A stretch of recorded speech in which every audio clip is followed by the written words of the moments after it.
Welcome back everybody to another Create video. And today I had quite a few things planned until something happened. See, we were meant to start upgrading our second floor. I added some nice things to the pack so we can actually do some cool stuff. I actually did something with the second floor of our farm or mineshaft. We now have a fully functioning skeleton farm, which means I actually now have EXP as well, and that's basically what the scarecrow is doing, is actually loading up the farm for me. I even went to the nether and got some templates to upgrade our gear.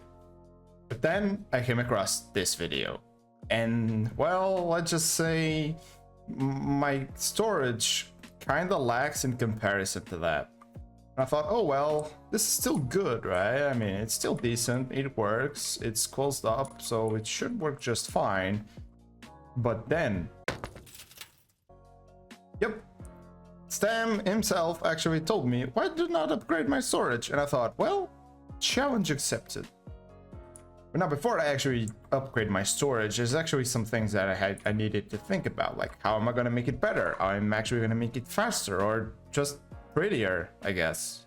Because I'm not sure I can quite compete with Stam storage in terms of speed, but I might quite be able to compete in terms of coolness.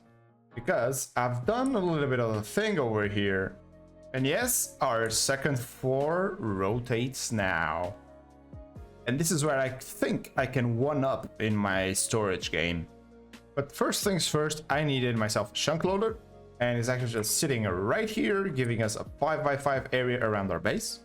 I needed to make some temporary contraptions around here to help us, like a press, a little bit of a saw to cut down some things, a deployer. And even a grindstone, a mechanical grindstone that actually does the sandpaper stuff for me without actually using sandpaper. And that plus some items that I had to stockpile before I actually get started, and I think I'm ready. It's literally famous last words until I realize I don't actually have enough items and I need to just take like 2 hours to restock my gear. Yeah, look at that. I don't have belts. Like I don't have belts. I don't have funnels. Oh, come on, man. So the first step is actually going to be kind of finishing up the rest of the floor. Both floors. Because I'm still going to have another floor on top of this one. And until I have both of them kind of at least walled in and perfectly built, quote unquote, I still can't quite plan the storage. Oh, and I messed with the shader settings a little bit to reduce the fog. And now the fog should be a lot farther away and a lot up in the sky, so things closer to me should look a lot cleaner, and I hope you guys can actually notice this. Wow, everyone, it is done, kinda. This is what is actually the base is going to be looking like at the top. As you guys can see, I did some piping here to give it a little bit of a different color.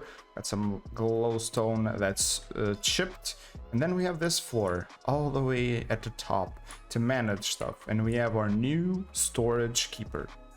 And now comes the hard part. I didn't actually show any of this in the time-lapse because one, it took a very long time to do, and second, the hardest part is still to come.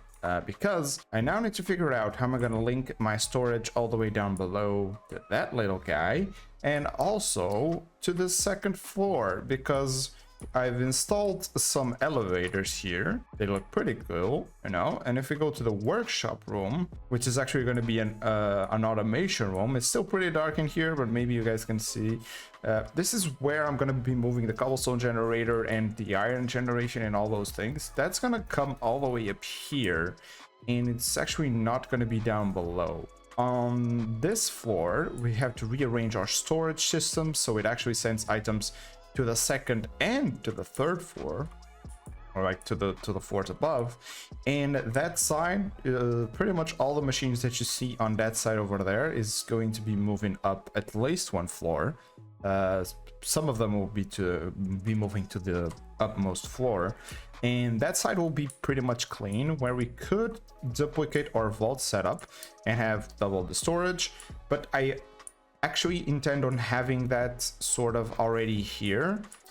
If I can, I'll pretty much just double up vaults on top of this, and that will give us 2 million item storage. And this side I'm actually gonna leave untouched for now, I think, to handle trains coming in and probably having some sort of tanks to deposit exp, lava, maybe water, like stuff like that. Which means now I need to think of how I'm going to be moving this all the way to the top. And I got a couple of ideas.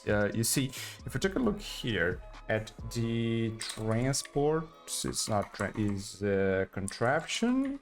Ah, God. Ah, there we go. Storage interface, the portable storage interface. I'm gonna be using these for some of the things. You see, my idea is whenever I request something, and I actually made a waypoint here. When I request something, I want it to come from these vaults, right? But I don't want them to be using a frog, because a frog can only send things into a chain, and a chain cannot be lower than the frog. And I don't want chains just be flying around everywhere unless necessary, you know? So I'm actually going to be using belts to transport the items that I want from these vaults.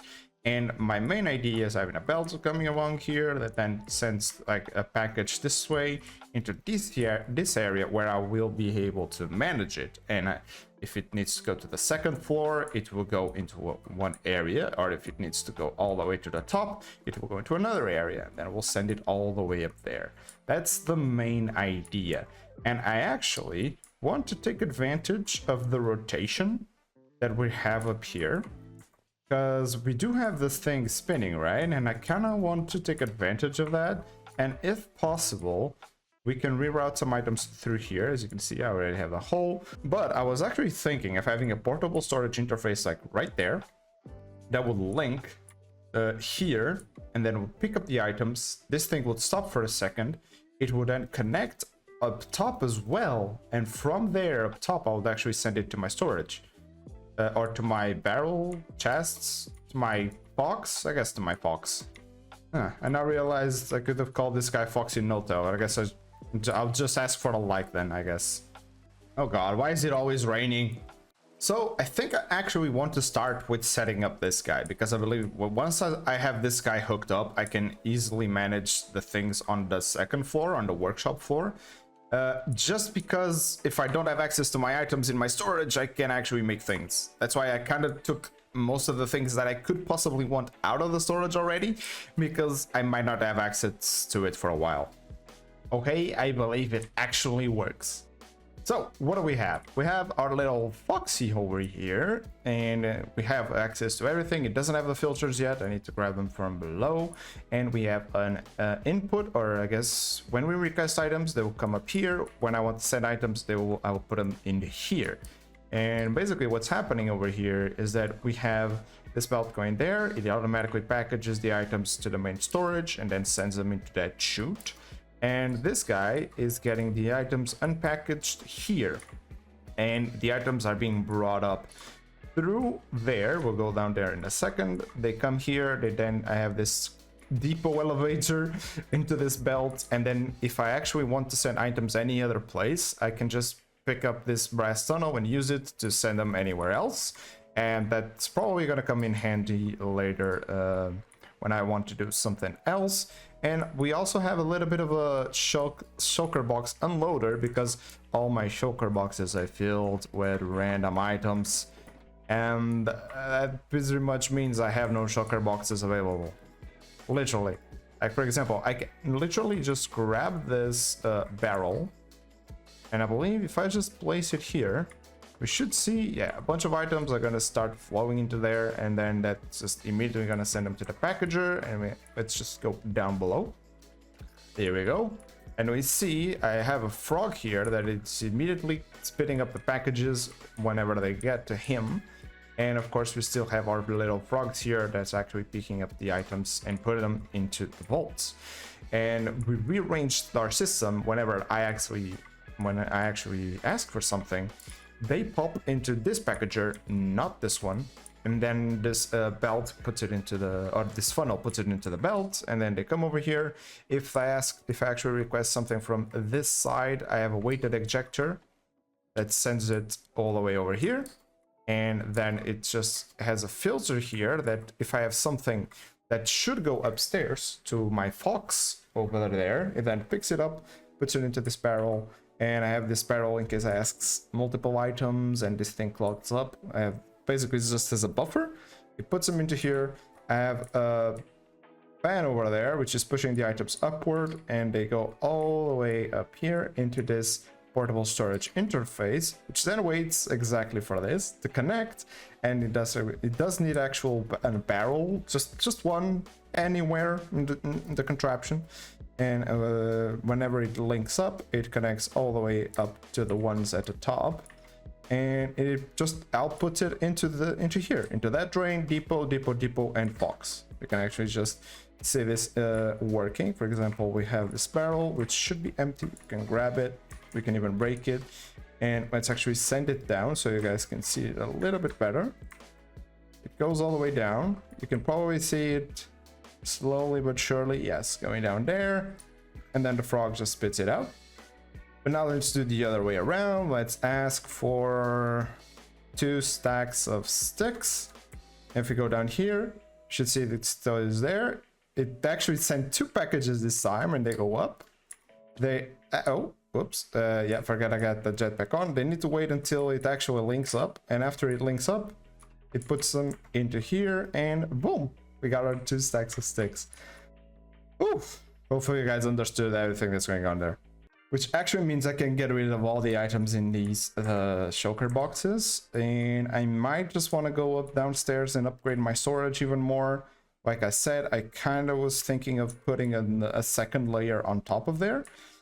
And to do that, I might want to rearrange the frogs as well. I might. I'm not so sure I'm gonna do that just yet. I kind of want to unpackage everything I have, use these threshold switches to make a board upstairs to control how much items I have in my storage, and just gauge it from there. If I have like 50%, which I really shouldn't have, I probably want to do the second layer and just do 2 million items. So it may not be super fast sometimes, because it actually depends on the connection between the outside wall over there, but I like it. I think it's cool, I think it's different, and I think it's definitely an upgrade. I think I might be here a while. So I'm now starting to reorganize this area. Like, I'm gonna clean all the machines from here and move them upstairs when they are needed, and I kind of want you guys to tell me, what do you think I should put in here? I'm gonna move everything up here, and I can either put more storage, like more of these, and I can double them up as well. So technically, if that's 1 million, if we double up, it's 2 million. If we put them on this side, it's actually 4 million. Or should I leave it open and use this area to deal with trains later down the line? Because I do want to have some trains going around here, because like, I don't have lava generation here. I love to have a train bring me lava. I would probably have a lot of stones and stuff like that being built not here, so I would need them to be here, like being deposited, and then send them to the storage, or have like some specialized vaults here for some certain stuff. Like, what you guys think? Basically, I'm just doing now a little bit of house cleaning and trying to figure out what I'm gonna do with the roof, because yeah, that's literally, no, my shovel, that's literally the worst part, the roof. You know what, guys? I think I just had a revelation. I was setting up this area over here when I want to have my washing, cooking, smelting, haunting, and conduit powered stuff. And I got it fully set up. Basically, we just put the items into a barrel, they get popped into this belt, they get processed, and then they go down with chutes and back into the lower barrel. Like, simple. But I thought maybe we could actually do this a little bit better in terms of how I manage things here. So back to square zero. So I'll just go ahead and explain what I've did over here. So I actually don't have like 25 different things to show you in one go, and I can just show you these 4 and kind of the concept what I'm going with. Basically, we have the inputs. Now I only have inputs here, and this will be the output. I still need to kind of make this better, so don't worry about the looks just now. Basically, I can see here we have washing, smelting, cooking, cooking, haunting, and then conduit power again. And basically, they're all being sent into these frog ports over here, and they all have their destination set, except the conduit one, because I don't yet have it. But then they can send the frogs over here. Then we have like the cooking one, the washing one, the smelting one, and the hunting one. And I kind of wanted to do it this way because that means I can actually have a lot more fans in the setup. And I had to actually lower the speed, just to save some power. Not that I really need to. I mean, we have 1.5 million power, so we might as well just use it to the max, but we don't really need it over here because these are just fans and they're pretty much on the block itself. So yeah, they don't need a lot of power, they just need a proper rotation. And the water should be crazy fast because it has like 3 fans and then 3 other fans. And all the other ones have like 2, 2, 2, 2, 2. I thought I could actually put more in the lava versions, but you can't lava log stuff, so yeah. I guess bad luck for me. Yeah, they get sent to the frogs, they then get washed or haunted or smelting or whatever, and then they get sent back into the workshop receivers, which is these 3 frogs right here. So all my items will end up in these 3 barrels. I can upgrade these barrels if I really want to just get it storage barrels and just have tons and tons of storage on every single one of these. So now let's actually test it. Let's send 1 for washing, 1 for smelting, the cooking, I'll send some eggs, and then 1 for haunting. And I guess you can wait on the first one. It shouldn't really take that long, since it's just like 16 items on every single one of those. And already here are the frogs, and eggs, clay, glass, and the haunted... No, there you go, soul sand. Yes, the soul sand takes a little bit longer. Now the packages on here, they're not crazy fast. I can increase the speed if I really want to, but I guess it's fine. You know, it's fine. It should do a lot of stacks at once. So now on to the rest. Oh, and just in case I feel like my storage is slow to get the items all the way up there, I can always just increase the speed on the rotating part of the base, and that just makes the items come a lot faster. Oh, and just to let you know, if my voice sounds anything different from this point on, is because I changed a little bit of the settings in the OBS. Just make sure I don't pick up fan and try to lessen the keyboard noises. The keyboard is pretty loud, so there's not much I can do about it, I think, but hopefully it fixes some stuff. That being said, I have this area pretty much done with a bunch of contraptions all going on over here. We got the ones that we talked previously. I also installed the conduit power one already, but now we got press, a compacting press, which is pretty much to make like ingots or blocks. We have a regular mixer, which it could probably get a little bit of an extra setup. We'll have to go to him, but you'll see why in a second. We have a basin. This is symbolizing a mixer, but with water. Some recipes use that for something like that. We have a basic saw. Over here we have the crushing wheels. We have a regular deployer for casings and stuff like that. And then we have a triple deployer, which is basically an automation for precision mechanisms. And last but not least, we got a millstone, we got a rolling mill, we got a spout with water, we got the mechanical grindstones, and we also got an honeycomb, which is basically a deployer with a honey block or a honeycomb block. This is going to wax some stuff. And this is how this area is looking like. There's a lot of frog ports, a lot of barrels, a lot of packagers and unpackagers, a lot of pulse timers, because a lot of these recipes, like for example, compacting and depressing stuff, they do one at a time, and I don't want these guys to send like an ingot, an ingot, an ingot, an ingot. So we put these timers on here with 10 seconds. So he only pulses after 10 seconds, and whatever he has in the barrel, it's what gets packaged. And I have this on multiple areas where there may be a lot of items going on. You can see here we have the area for the precision mechanisms, which is basically pulling in the gold plate here. And then we have a filter, you can't quite see it over there. There you go. Yeah, the filter for the cogs, and no, this is basically just denying the gold sheet, as you can see at the top, because all the other items will just go into here and then they are filtered here, different cogs and the iron nugget. And just in case I send multiple stacks of these, I do have a weighted ejector, which pretty much just sends the things backwards so the loop can continue in case I put a lot of like too many items here. It's probably can still lock up at some point, but I don't think it will. This side we have the spout, pretty much just watering anything. We have the mechanical grindstone, just sends the items, pretty much mostly these ones, the polished quartz things, because I don't actually believe there's a lot of things we could do. I mean, we could get experience for some stuff, but we are not going to be doing that here, so I think we're fine. We have the rolling mill, which I kind of didn't test, but I think it should work. We have a regular millstone, we have the wax one we already covered. We covered this one.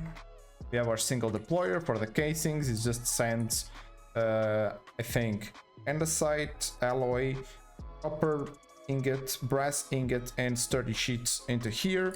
And then here, basically the logs, the strip logs are they're just gonna go there, they get pressed down, they get deployed, and boom, they get sent back into the system. We have the crushing wheels, just a regular set of crushing wheels, and we have a conduit over here, which is still using this simple setup, I guess you could call it that, but I only have one of these, and they do need an input underneath, in this case water. So yeah, this is how I hooked mine up. It should still do like 3 stacks at a time if I sense anything involving this power, and they all send to the workshop receiver. And here we have our compactor, which puts the items to the base and then presses them down. We have the single press, we have the regular mixer, and this is what I said there could be some issues in the way that things get put into it, because I only have a single input, and normally the mixer is mixing 2 different items, so I might need to add a second belt over here that basically filters some items here and some items there, and then they input there into the basin. And probably the same for this one over here, or I could just try and hook this in a little bit of a different way, I guess, but for now it should work, I think. And these ones I already covered. Oh yes, and our saw, I just made it a little bit here. You know, this little corner is perfect for our saw, because I needed some place to put this, and I was running out of space and I forgot the saw. Now that pretty much covers most of the contraptions that I may need. Now you might be noticing there's no blazes. There's no blazes going around, because those are actually meant for some specific stuff. Like for example, brass automation requires a blaze burner, right? But since I intend to have an automated copper farm and an automatic zinc farm, I can actually handle the brass over there. And I think that will be better to have a automation that makes me brass infinitely rather than I having to craft it manually, because all of these things over here, they're for manual use, right? This is stuff that I kind of want to like get my building blocks done and stuff like that. Okay, I just discovered that it's actually an infinite way of getting netherite scrap by crushing down netherite bricks. And of course, netherite bricks you can make by just haunting bricks, and the bricks you can make it with clay. So I guess I'm gonna try and get some more netherite. But while I try and get that working, this floor is like only half done, not even half done, to be honest. I still have like this entire row empty, and all this section empty. Oh, and I do have my crafter over there. But this area, I'm actually going to make something of a living room, where I actually have my chip tables, and I don't require actually having this thing over here. All my chip tables, a bed, some proper dedicated storage to some items, I'm thinking, and stuff like that. But I still have plenty of room, so if you think I missed any contraptions, let me know. Oh yeah, of course, and the roof. I'm still missing a roof. I still don't know what I can do with this, and it's probably not going to be done today, to be honest. But now this video is probably way overdue by now, and I kind of need to AFK to gather more logs over here. I do need to make a better version of the tree farm and stuff like that, but you know, it's probably all the time I'm gonna have for today. I need to edit the video and get this out to you guys, so you guys can actually enjoy some Minecraft content. Oh, and just one quick thing, I also need to figure out how am I gonna get in my base, because I don't think I want to go through those doors if there's trains going on there. So yeah, I need to probably make a better entrance. But yes, that's all the time I'm gonna have for today, but hopefully you guys enjoyed this video. Don't forget to like and subscribe if you haven't, and as always, see ya in the next one. Bye!